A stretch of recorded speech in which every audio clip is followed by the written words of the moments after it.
नमस्कार प्रिय साथियों, आप सभी का नायक आईएएस एकेडमी पर हार्दिक स्वागत है। और आज हम आपके लिए लेकर आए एक गुड न्यूज, यानी आपके लिए खुशखबरी। क्या है साथियों, आप सभी के लिए खुशखबरी है कि आरआरबी में एक वैकेंसी आई है। कौन सी? आरपीएफ की, यानी रेलवे के अंदर जो पुलिस होती है, RPF railway protection force, railway protection force की वैकेंसी है जो कि आपके लिए निकल कर तैयार हो गई है। तो इसके लिए साथियों पूरी बायोडाटा है, जैसे इसमें कौन कौन व्यक्ति फॉर्म भर सकता है, कौन नहीं भर सकता है, क्या क्वालिफाई है, उसमें क्या एज लिमिट है या फिर क्या सिलेबस है, उन सभी के बारे में एक बार है जो कि ध्यान दे लेते हैं। तो इसमें कौन सा जो चैप्टर है वो क्लियर होता है। तो साथियों सबसे पहले आप देख सकते हैं कि इसके बारे में एक एक करके समझ सकते हैं इसमें कौन कौन व्यक्ति फॉर्म में भर सकते हैं। ठीक है, तो सबसे पहले साथियों आरपीएफ 2024 के लिए वैकेंसी है जिसका नोटिफिकेशन निकल कर तैयार हो गया है। अगर उसके अंदर पोस्ट कितनी है, ठीक है, तो उनके अंदर पोस्ट है 2250 पोस्ट। ठीक है, टोटल पोस्ट कितनी है उसमें? 2250 पोस्ट। ठीक है, तो इसमें अलग अलग है, कांस्टेबल और एसआई 2 है इसमें। तो कांस्टेबल और एसआई 2 है, तो यानी 2000 व्यक्ति किसके है? 2000 तो कांस्टेबल के लिए है और 250 पोस्ट है जो कि एसआई के लिए है। यानी 2000 व्यक्ति कांस्टेबल के लिए, 250 व्यक्ति एसआई के लिए है। जबकि इसमें साथियों 10% भूतपूर्व सैनिकों को प्राथमिकता दी गई है। ठीक है, 10% भूतपूर्व सैनिकों को प्राथमिकता दी गई है और 15% इसमें महिलाओं को वरीयता दी गई है। ठीक है, यानी 10% इस इन्हीं 2250 में से 10% भूतपूर्व सैनिक होंगे और 15% जो कि महिला होगी। तो कहने का मतलब ये इसमें महिला भी फॉर्म में भर सकती है। ठीक है, कौन भर सकती है, जिसकी योग्यता क्या है, ये अब आप देखेंगे कि अगर इसकी क्वालिफाई क्या है, योग्यता क्या है आरपीएफ में। तो साथियों कांस्टेबल के लिए ओनली फॉर 10वीं पास।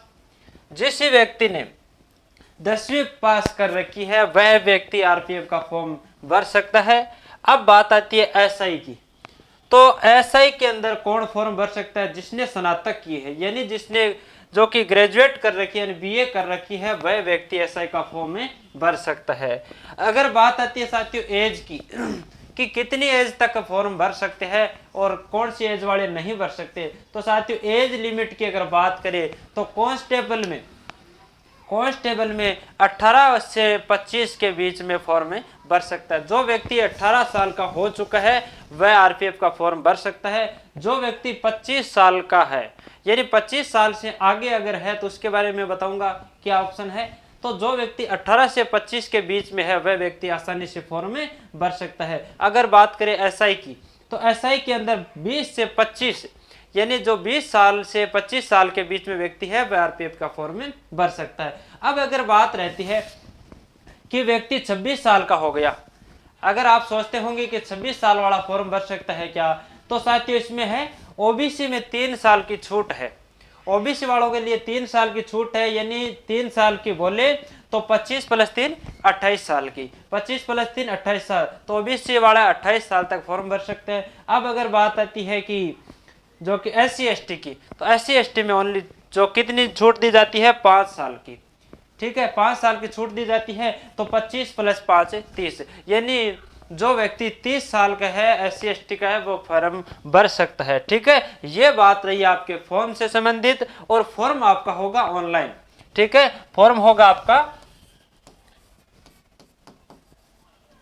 ठीक है, फॉर्म आपका ऑनलाइन भराया जाएगा, जिसे आप ई मित्र के माध्यम से या फिर कैसे भी, जैसे आरआरबी की वेबसाइट पे जाकर फॉर्म में भर सकते हैं, उसका आप प्रिंट आउट भी प्राप्त कर सकते हैं। ठीक है, तो आगे इसके बात करें कि आगे भी इसके बारे में कि अगर इसमें क्या क्या होता है, तो साथ ही इसमें बात होती है कि सबसे पहले इसका कितने चरण में ये क्लियर होगी। अगर इसके चयन के बारे में बात करें, अगर इसके सिलेक्शन के बारे में बात करें कि सिलेक्शन है वह कितने प्रोसेस पार करने के बाद में आरपीएफ में सिलेक्शन होता है, तो साथियों इसमें 4 चरण है जो क्लियर करने के बाद में है जो क्या व्यक्ति क्या है आरपीएफ में ज्वाइन होता है। तो चयन की अगर बात करें तो सबसे पहला चरण होता है।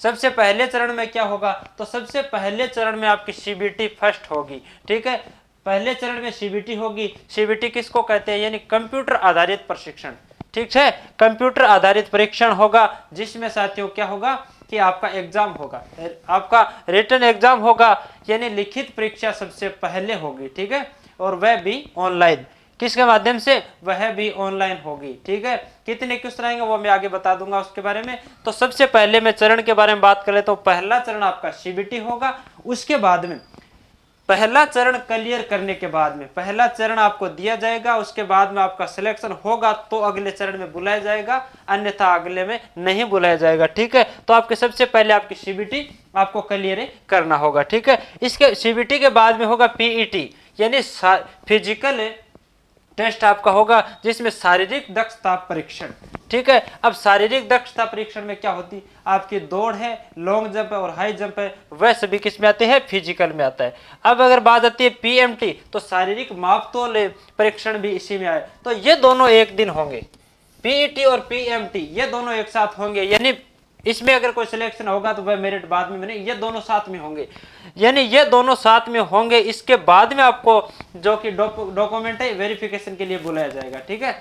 तो यानी आपके वैसे तो अलग अलग माने तो इसमें 3 चरण होंगे, 1 है, 2 है और 3 चरण होंगे, क्योंकि 2 नंबर चरण और 3 नंबर चरण दोनों एक साथ ही होंगे। तो सबसे पहले सीबीटी होगी, उसके बाद पीईटी और पीएमटी होंगे, और इसके बाद में आपकी डीबी होगी, क्योंकि यह दस्तावेज सत्यापन है नहीं, डॉक्यूमेंट वेरिफिकेशन है, ये आपके सबसे लास्ट में होगा। इसके बाद में आपको सीधा ज्वाइनिंग मिलेगी, ठीक है। तो ये हो गए आपके सिलेक्शन प्रोसेस, ठीक है। अब अगर बात आती है कि अगर सीबीटी कैसे होगी और सीबीटी में क्या आएगा, ठीक है, तो इसके बारे में आपको अलग से बता देता हूं कि सीबीटी कैसे होगी। यह आपकी सीबीटी है, ठीक है। सीबीटी का पेपर होगा आपका ऑनलाइन, ठीक है। सीबीटी का पेपर यानी कंप्यूटर आधारित पेपर होगा, और यानी ऑनलाइन पेपर होगा। कितना टाइम मिलेगा ये आपको बता देता हूँ। टोटल क्वेश्चन आएंगे 120 क्वेश्चन, ठीक है। टोटल क्वेश्चन कितने आएंगे, 120 क्वेश्चन, ठीक है। 120 क्वेश्चन आएंगे, जिसमें जीए का 50%, मैथ के 35 क्वेश्चन और रीजनिंग के 35 क्वेश्चन, ठीक है। यानी जनरल नॉलेज के 50 क्वेश्चन आएंगे, और मैथ्स के आएंगे 35 क्वेश्चन, और आपके रीजनिंग के आएंगे 35 क्वेश्चन, यानी मिला के आपके कुल कितने क्वेश्चन आएंगे, 120 क्वेश्चन आएंगे। और पेपर आपका ऑनलाइन मोड होगा। और इसके बाद में आपको टाइम कितना मिलेगा, तो साथियों समय आपको मिलेगा 90 मिनट, यानी 120 क्वेश्चन के अंदर 120 क्वेश्चन के अंदर टाइम कितना मिलेगा, 90 मिनट मिलेगा। 90 मिनट बोले तो आपके 1 घंटा प्लस में 30 मिनट मिलेंगे, ठीक है। तो यहां तक आपके समझ में आ। अब अगर बात करें नेगेटिव मार्किंग की, तो यानी माइनस मार्किंग इसके अंदर है या फिर नहीं है, तो साथियों बात करें माइनस मार्किंग, तो माइनस मार्किंग इसमें 1/3 माइनस मार्किंग है, 1/3 माइनस मार्किंग, यानी आप 3 क्वेश्चन अगर गलत करोगे तो आपका 1 क्वेश्चन सही है वह भी काटा जाएगा, ठीक है। तो ये भी आपके समझ में आ गया होगा। यानी पेपर है ऑनलाइन मोड होगा, टोटल 120 क्वेश्चन आएंगे, और कौन से सब्जेक्ट के आएंगे, यानी जनरल नॉलेज के 50 क्वेश्चन, मैथ के 50 क्वेश्चन और रीजनिंग के 35 क्वेश्चन, सॉरी मैथ के 35 और रीजनिंग के भी 35 क्वेश्चन आएंगे। और नेगेटिव मार्किंग बिल्कुल होगी, और आपको 90 मिनट का क्या मिला जाएगा, टाइम में मिला होगा, ठीक है। आगे इसके बारे में बात करें कि अगर फिजिकल में क्या आएगा, भाई बहुत सारों के ये डाउट है कि फिजिकल कैसे होगा और फिजिकल में क्या आएगा। तो अगर बात करें फिजिकल की, तो फिजिकल है जो कि मेल और फीमेल दोनों के लिए होगा, ठीक है। अगर ये क्या है आपके सीबीटी क्लियर होने के बाद में, यानी सीबीटी की बात करें तो वह तो मेरिट के आधार पर किसका सिलेक्शन होता है, जिसका भी सिलेक्शन होगा उसको फिजिकल में बुलाया जाएगा, ठीक है, उसको फिजिकल में बुलाया जाएगा। तो फिजिकल में सबसे पहले क्या है, आपके रन है, यानी आपकी रनिंग है और आपकी दौड़ है। तो दौड़ कितनी है साथियों, तो दौड़ है मेल के लिए दौड़ है कितनी, यानी पुरुषों के लिए दौड़ है 1600 मीटर, ठीक है, 1600 मीटर। और टाइम कितना दिया जाएगा 1600 मीटर में, 5 मिनट 45 सेकंड, 5 मिनट 45 सेकंड पुरुषों को क्या दिया जाएगा, टाइम में दिया जाएगा। अब अगर बात करें पुरुषों के लिए हाई जंप कितना है, तो पुरुषों के लिए हाई जंप है 4 फीट, कितना है 4 फीट।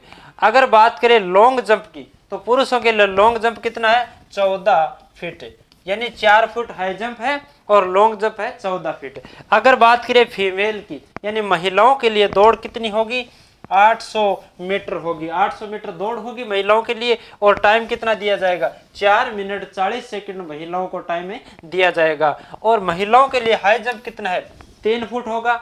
और महिलाओं के लिए लॉन्ग जंप आपका होगा 9 फीट, यानी महिलाओं के लिए लॉन्ग जंप 9 फीट है, हाई जंप 3 फुट है। और टाइम आपको 4 मिनट 40 सेकंड दिया जाएगा, जबकि महिलाओं के लिए रनिंग है ओनली फॉर 800 मीटर। ये हो गया आपका फिजिकल का जो कि पहला पार्ट है, यानी फिजिकल में 2 होगा, इसके पीईटी के बाद में पीएमटी होगा। ठीक है, पीएमटी में क्या आएगा, पीएमटी में क्या आएगा साथियों, पीएमटी में इसका मेजरमेंट आएगा, यानी फिजिकल मेजरमेंट सिस्टम, जिसमें देखो सबसे पहले इसकी हाइट है।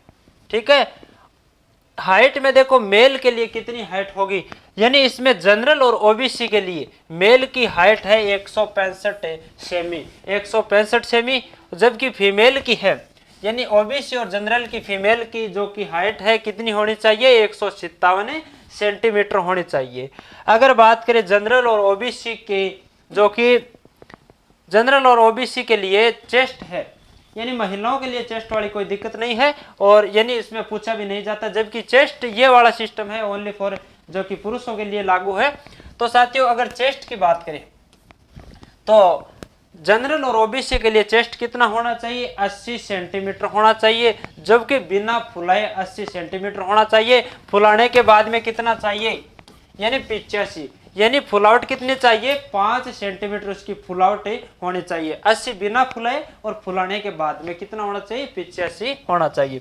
अगर इसके बाद में बात करें एससी और एसटी की, तो एससी एसटी के मेल की यानी पुरुष की हाइट कितनी होनी चाहिए, 160 सेंटीमीटर। ठीक है, और एससी एसटी के फीमेल यानी महिलाओं की हाइट कितनी होनी चाहिए, 152 सेंटीमीटर होनी चाहिए। जबकि क्या एससी एसटी के पुरुषों का चेस्ट कितना होना चाहिए, यानी सीना होना चाहिए 76.2 सेमी, जबकि फुलाने के बाद में होना चाहिए 81.2 सेमी।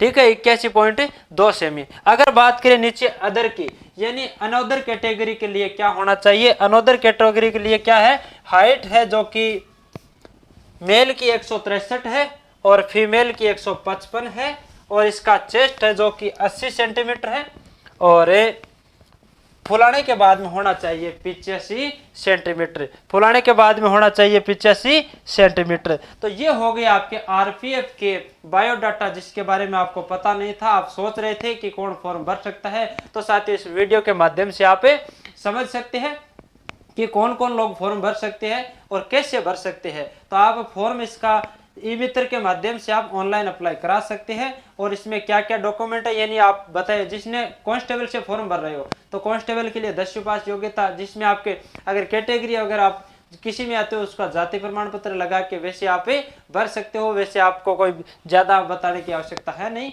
तो चलिए आप बता के फॉर्म भरवा के उसका प्रिंट आउट आपके पास अवश्य रख ले। जय हिंद।